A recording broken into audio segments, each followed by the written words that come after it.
չեմ կարող չնշել, որ ֆարշ կա էլի ձեր ելույթներում։ Դուք փորձում եք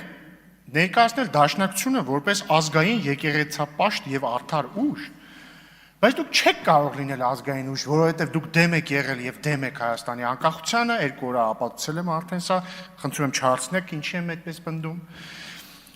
Դուք նաև չեք կարող լինել եկեղեցապաշտ ուժ, որովհետև դուք պաշտպանում եք մի մարդու, որը խախտել է Աստծո առաջ իր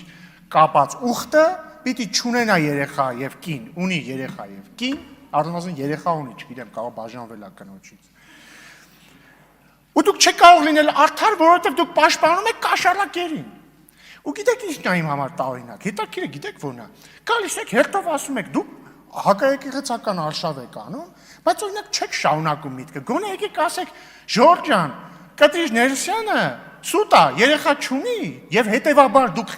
կեղծ մեղադրանք եք առաջադրում, եւ հետեւաբար դա հակաեկեղեցական արշավ է, բայց դու դա չեք ասում, ու Կտրիժ Ներսյանն էլ չի ասում, որովհետեւ բոլորս էլ գիտենք, չէ, որ ինքը երեխա ունի։ Նույն ձև, դուք չեք գալիս է ասում, դուք սուտ մեղադրում եք Վարդանիկին, որ նա կաշառակեր է, իրականում նա կաշառակեր չի, հետևաբար նա քաղբանտարկյալ է։ Չէ, դուք ուղղակի գալիս ասում եք նա քաղբանտարկյալ է, իսկ ինչու չեք ասում, որ նա կաշառակեր չի, որովհետև բոլորը լսել են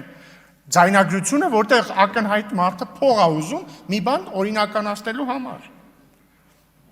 Բոլշևիզմը դե արդեն կրկնում եմ, ոնց ենք մենք բոլշևիկը եւ ոչ դուք։ Օրինակ, ես կյանքումս բոլշևիկների հետ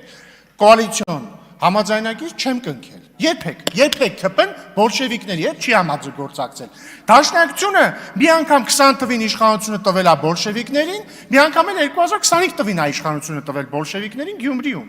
Մի անգամ Ղազախով մտան Իջևանով տվեցիք, մի անգամ էլ Գյումրիում։ Մենք չենք թողնելու, որ այս անգամ էլ տակ։ Ավարտեք, շարունակությունը պոդքասթում։ Հա, ու եկեղեցու պառակտումից մի խոսացեք, էլի, աղբորպես։ Չեք ուզում եկեղեցու պառակտում։ Արեք ամեն ինչ, որպեսզի անթիլիասական